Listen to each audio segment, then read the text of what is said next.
Welcome to the Mindful Healers podcast with Dr. Jessie Mahoney and Dr. Ni-Cheng Liang. We are here to help you learn to pause and be present, awaken your breath, and harness the ripple effects of mindfulness for radiant health. We get you. We know you. We are you. We have both been successful on the surface, yet struggling underneath. We have both had cluttered brains, been overwhelmed, and exhausted. We're healers who have found solutions and want to share them with you. Join us here to discover a better way. Welcome to episode 50 of the Mindful Healers podcast. We're going to be talking today about milestones. A reminder that our podcasts should not be construed as medical advice. The intention of today's episode is to talk about the number 50, as well as milestone events, and that these big numbers can be a natural pivot point and an opportunity for reflection. We hope that you'll discover the story you tell about the milestone determines your experience and its impact. Takeaways of today's episode are that the power of being mindful and intentional about what we make milestones mean makes all the difference. So we thought that this would be a fun episode, since it is episode 50, to give Jessie an opportunity to reflect upon her turning 50, along with a lot of different milestones that we encounter in general in life. So a couple of years ago, I turned 50. And first off, 50 is literally just a number, a 5 and a 0. But to many of us, turning 50 feels extremely significant, a milestone. Maybe it's halfway through your life. Maybe it's more than half. Maybe it's not. Maybe 50 is a lot, or maybe it's a little. And maybe it makes you old. Maybe it makes you young. And so realizing that 50 is just a number, but that we make it really significant. We also, in our culture, often talk about a midlife crisis. And I chose to think about 50 as the beginning. And so, again, it's the story that you tell. Some people might say I had a midlife crisis at 50, but I say that it was a pivot point and the beginning of something new. So we get to choose. And for me, the year of 50 was a year that I made a lot of really significant decisions. I will say that the decisions were in progress for many years before. But when you hit a milestone number, it's often a way to give yourself permission. And we've talked about this in the podcast before, but many of us need permission to do things that might be a little edgy for us or new or something that we've always wanted to do, but we weren't really sure that we should do. It's also permission to be more authentic and be more aligned in who you are and to pursue your dreams. So for me, I made 50 actually in my household, something called the year of 50. And I'm still known for this in my whole family, because I think my family was just incredulous that I actually would all of a sudden decide that I was important enough to put myself first and start to do things that I really wanted to do. And again, I use this milestone number as a way to allow myself to prioritize myself, which was very uncomfortable for me. And it was also a way for me to stop worrying so much about what other people thought and to worry more about what I thought and what I felt, and to pay attention to what I really wanted in life. Before that, really, I was the mom who paid attention to everyone else first and everyone in my extended family first, and really focused so much on what I thought I should do. And so 50 was a chance to notice and be intentional about what I really wanted. So I like to think of it not as a midlife crisis, though I do think that some people describe these big transformations that way, but as actually the time period in which I started to live in alignment. And I gave myself permission to pause and reflect. And in doing that, I like to think it's really taking time to appreciate where you've been, what you've done, and your accomplishments, instead of focusing on what you haven't done. And I think oftentimes we hit these milestones and we think, well, I thought I would have done this by now, and I thought I would have done this by now, and why haven't I measured up? And so the intentional part of this was actually choosing not to focus on what I had not yet done, but instead to focus on what I had done. And to also focus on the experience and the wisdom and the accumulation of all this learning that happened in the first 50 years. And so instead of seeing it as a chance where all of a sudden I had to go and do all of these things, it was really more of a sense of grounding into who I was and who I had become through my childhood and my training and my years of practicing medicine and years of doing leadership, and what was there and what did I want to do with it next. And thank goodness you had that pivot point and that alignment point, because that really was the year that you and I met. So 50, you turning 50 for me is also quite significant. So thank goodness that happened. I think it's true that also we don't calculate out how not showing up in alignment and not showing up as ourselves actually can impact other people negatively as well, or all the things that you wouldn't have done and the people you wouldn't have met and the connections you wouldn't have made in life and the impact you wouldn't have made. We always kind of look at it the other way. And so I think that's just a really nice, kind way to yourself, compassionate way to think about it. The other way I sort of looked at 50 was, what had I had enough of doing? And so I'd had enough of making other people happy all the time at the expense of my own happiness. And I'd had enough of doing all the things I thought I was supposed to do and moving through life on autopilot. And so it was the year that I actually came up with pause and presence. And I think it was the year that I actually really started to integrate pause and presence into my own life. I had done my yoga training before. I had learned my mindfulness before, but 50 was the year where I started to actually act in alignment with all of the things that I believed and all of the things that I loved. And I gave myself permission to question and notice when things didn't feel right and didn't feel aligned. And also, I stopped assuming that things were my fault or that there was something wrong with me when I didn't belong or I didn't fit in, or if I was questioning something.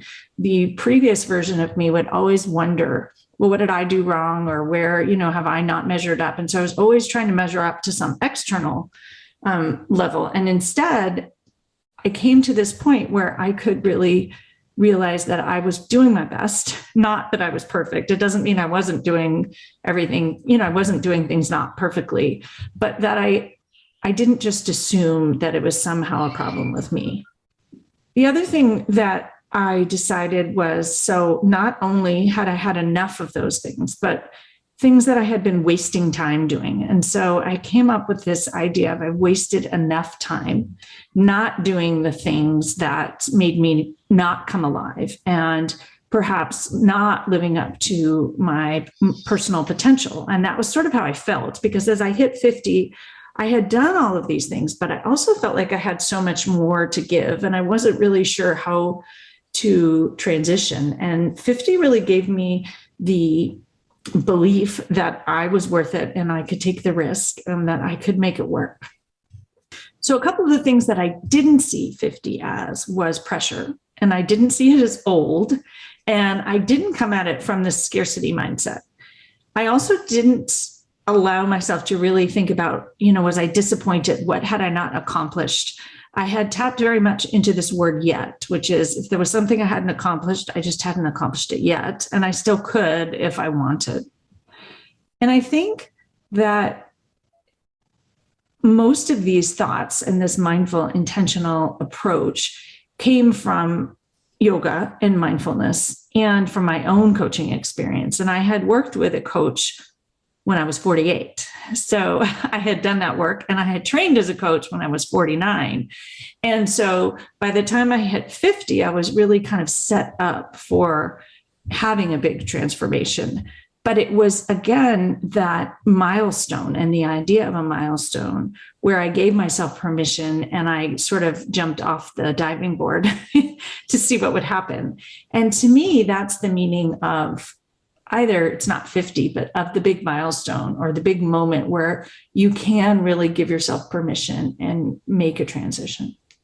In your reflection about alignment and using mindfulness as part of it, I think it really speaks to the relationship that's developed between the two of us over the last few years since meeting when you were 50, in that when either of us feel like there's something off or in misalignment, more often than not, I do feel that we have like pretty honest, open, vulnerable conversations about that. And I'm really grateful for that. And I think part of that can come along from living mindfully and bringing out each other's curiosity, especially when we catch ourselves in moments of misalignment. And I think the non-judgment pops up there too. So not just being curious, but not judging the other person, and also with some work, not judging ourselves. That's a work in progress, always. Yeah, for sure. For sure. So what milestones have come up for you recently? The most recent one for 2021 has been May. So in May, I celebrated my 10-year cancerversary. So in the cancer survivor world, there's a little bit of controversy over what a cancerversary is. Some people think it's the date of diagnosis. Some people say it's the day that you have completed treatment or declared quote unquote cancer free. For me, though, I've always labeled the day of diagnosis as the day that I would celebrate, because even on that day, I was a survivor. So that was a huge milestone. The tumor type that I had at the 3, 5, and 10-year marks, there are exponential drops, statistically speaking, of risks of recurrence. And so with each milestone that passes, the 10-year one being kind of like the one that I never thought I would reach. I thought I would hope to reach it, but really there was no certainty about whether or not I would still be here 10 years later. And thank goodness I still am. And so for me, that 10-year cancerversary was a bit bittersweet. Certainly there was happiness related to having survived 10 years after a life-threatening diagnosis. And yet there was some grief involved with the process of the treatment for cancer. Anytime there is a cancerversary, it brings up a lot of the emotional and physical experiences from that very difficult year of my life, and some of which was not necessarily fun to remember or relive. And so that's why I call it bittersweet. And I would say not to minimize the piece of it that's due to the cancer, but I think any milestone, there's often both celebration and grief. Grief for what might have been or what has passed or what's no longer there. Perhaps you've lost a loved one that you thought might be there for a specific celebration, or a friendship that's no longer. And so any of these milestones, I think, come with both celebration and grief, and good and bad. And I think it's a healthy way to recognize and explore milestones, to recognize that there are yin and yang components to these experiences that we have. In some ways, it actually like honors the milestone even more when you take some time to reflect upon the bittersweetness of it, as opposed to just focusing on the positive or just focusing on the negative. I think it doesn't do the milestone justice when you just focus on one aspect or the other. And also thinking about your reaction to the journey to get there. I was thinking here as, right, you hit a pivot and you make this big pivot, but there's also a sense of judgment about how you got to a place where you're out of alignment, or how you handled the treatment, or how you handled your 10 years, and did you make the most of them? And I think we have all this judgment. And so the beautiful thing about the momentous moment is to sort of just allow all of that and just notice what you think you did well, what you think maybe you didn't do well, and celebrate and grieve all at the same time. It's like a full spectrum experience. Yeah, I like that, Jessie. Have milestones be a full spectrum experience in your life that enables a true honoring of those milestones. The other not as recent one that I lived was my 40th birthday, which was a couple of years ago. That, however, is going to go down in memory as probably one of the best birthday parties I've ever had. My husband threw me a surprise birthday party with Cow by Bear. And for those of you who don't live in Seattle or San Diego, there is a mystery celebrity chef that literally dresses up in a bear costume and cooks this 5-course amazing meal with wine pairings. And it is like Top Chef type of culinary art. And he rented out this kind of private pop-up restaurant and invited 3 tablesfuls of friends and family to be there. And then we went clubbing afterwards. So that was one of the most memorable birthdays that I've ever had. How do you do with accepting lovely celebrations for you? Do you have trouble with that, or is it easy for you? I think it depends. I think that if there's a lot of planning that goes into it ahead of time, I become really self-conscious because I don't like usually being the center of attention. But when it's a surprise party like this, it's almost like I had no choice but to just be in the moment, discomfort and all. I was just thinking back to my own 50th birthday party, which was actually just family. It was beautiful. And we were in this lovely place. And I still always struggle with celebrations that have to do with me. And I was thinking, I also struggle, I think, with praise, or even people said like, oh, congratulations, you got to number 50 on your podcast. I would, even something as simple as that, I think I would still have a hard time. Like it, just even as I say it to myself, like just a little bit of discomfort there. So I've been doing a lot of practicing on that, but I think that it's just interesting if we think about these milestones and these momentous moments. It's another area of mindfulness and growth for many of us, perhaps me more than you, but I know there are a lot of people out there like me who struggle with that as well, that you hit a milestone and you hit this moment where perhaps you're getting a lot of praise. And can you let that in and experience it fully, or does it make you uncomfortable? Yeah, the invitation here is to allow the compliments and the praise to land. And if there's discomfort that arises, inviting a curious lens about like, why is that? Why am I uncomfortable with letting compliments and praise land, especially around milestones? Like, why is there this discomfort? I think it's, for me, it's a habit.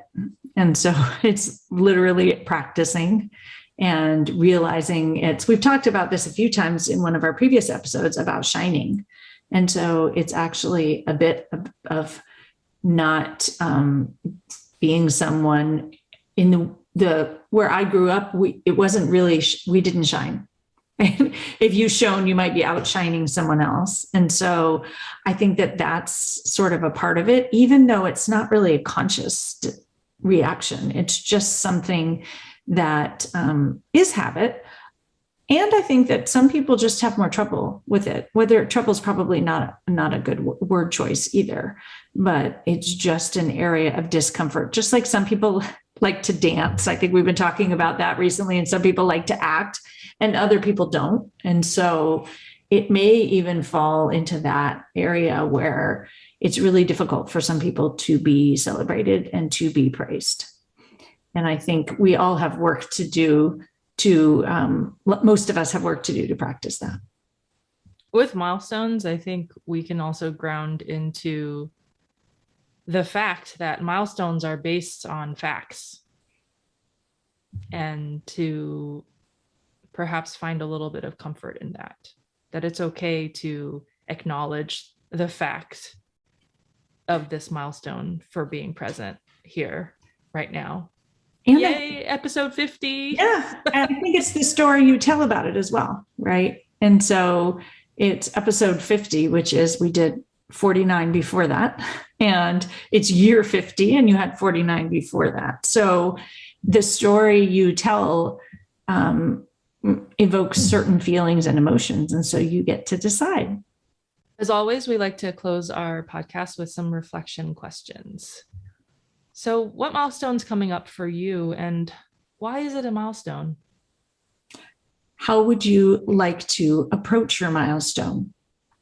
How can mindfulness and intention help you?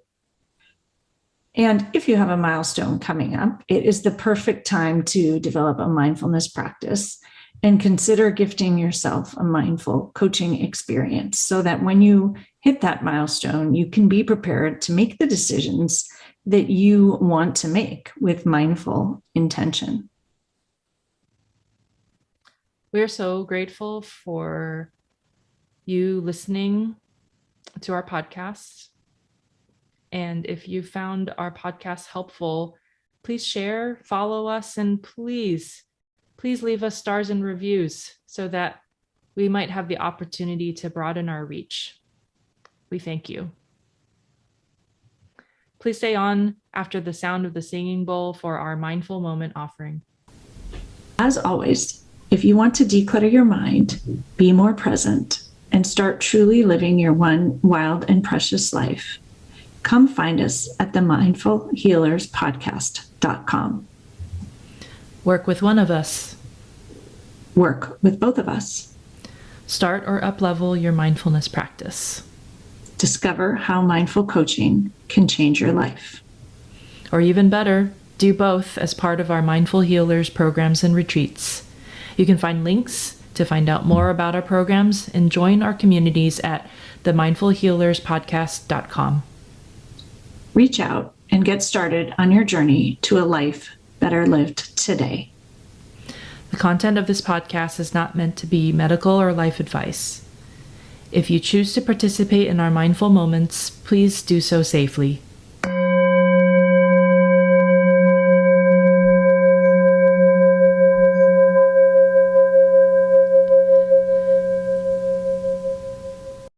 Welcome to today's mindful moment, a reflection on momentous occasions and momentous transitions. Take a moment to find a comfortable spot. If you are walking, stop and stand and notice your feet upon the earth. If you're sitting, notice your sit bones ground into whatever you happen to be sitting on. If you are driving or engaged in some other physical activity, please remain safe and opt out. Take a moment to settle into your body and notice how you feel in this moment.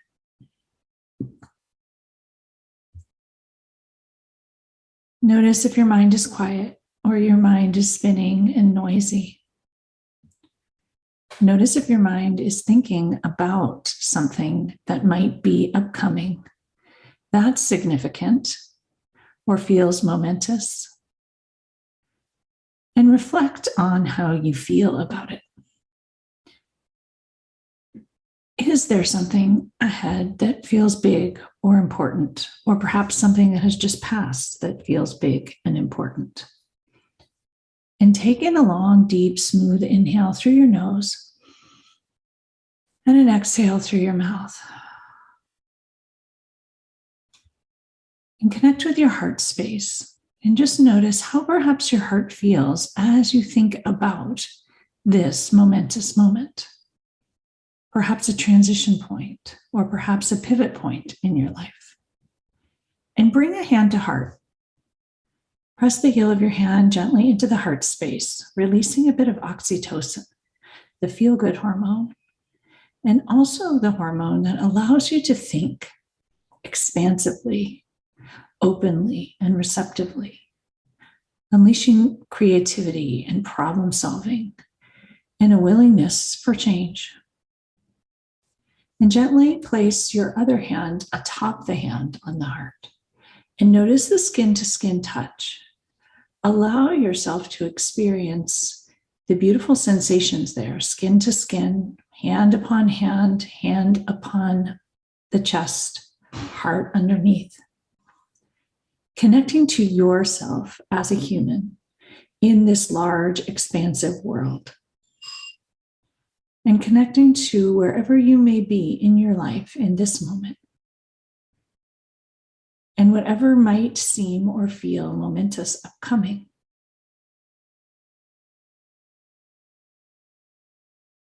Take in a long, deep inhale once again, right into that pocket behind the heart. Bathe the heart with nourishing air and breath. And exhale, release, letting things go. And notice perhaps how you have more spaciousness in your chest. And as you think about this momentous moment ahead, how do you feel? Does your chest tighten? Do you feel pressure or perhaps scarcity, not much time to plan, or not much time left afterwards? Or it's so special, something particular needs to be planned just right to celebrate. It needs to be big enough to acknowledge the moment. And notice how you feel when you think those thoughts. Perhaps there's some chest pressure. Perhaps it's a pit in your stomach. Perhaps your third eye or your forehead begins to spin or hurt. Sending yourself compassion and kindness. Taking in another long, deep inhale. And a huge exhale. Compassion and kindness for the fact that you're human.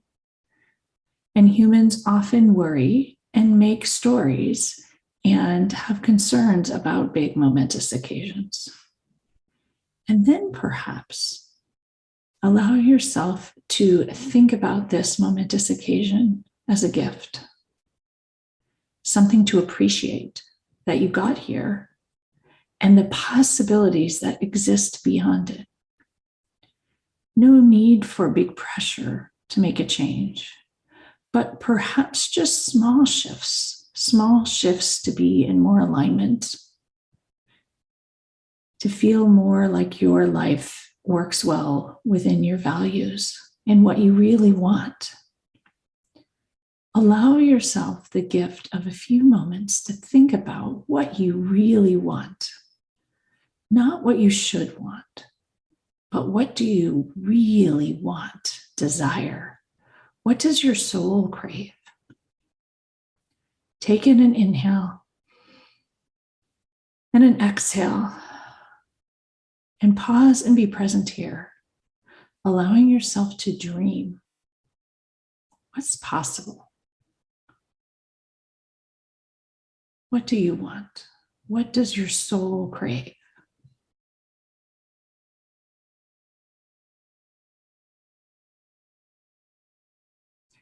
And consider for a moment that very well might be possible. And maybe it's mostly 90% what you already have. Maybe the shifts are just very slight.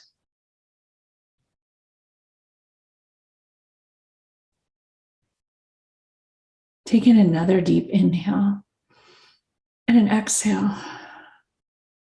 And take a moment to let in some pride for all the things that you've already accomplished.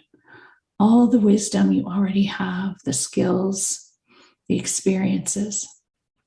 knowing that those will move forward with you in whatever little pivot or big pivot you choose ahead. Perhaps it doesn't need to be a cataclysmic change. Perhaps it's just a slight adjustment in your GPS. And notice with hands to heart, treating yourself kindly, accepting what you might really want, acknowledging it, allowing it. Notice that it likely doesn't have the same chest pressure, pit in your stomach, or swirl in your head. Breathing into all the nooks and crannies of your chest. And a long, smooth inhale, letting go of all the resistance. Breathing in possibilities and dreams and wants and desires. And breathing out the hard and the challenge and the pressure of making something happen. Breathing in the power of tiny shifts, shifts in mindset, shifts in actions. And exhaling out the struggle. What if you could look at whatever momentous moment ahead as an opportunity, a possibility, an expansive openness to shift in whatever way feels right in that moment. No pressure now to figure it out. Just the possibility and excitement of something new, something more aligned, something that brings you more peace and more calm and more contentment. And a final long, deep inhale and an exhale.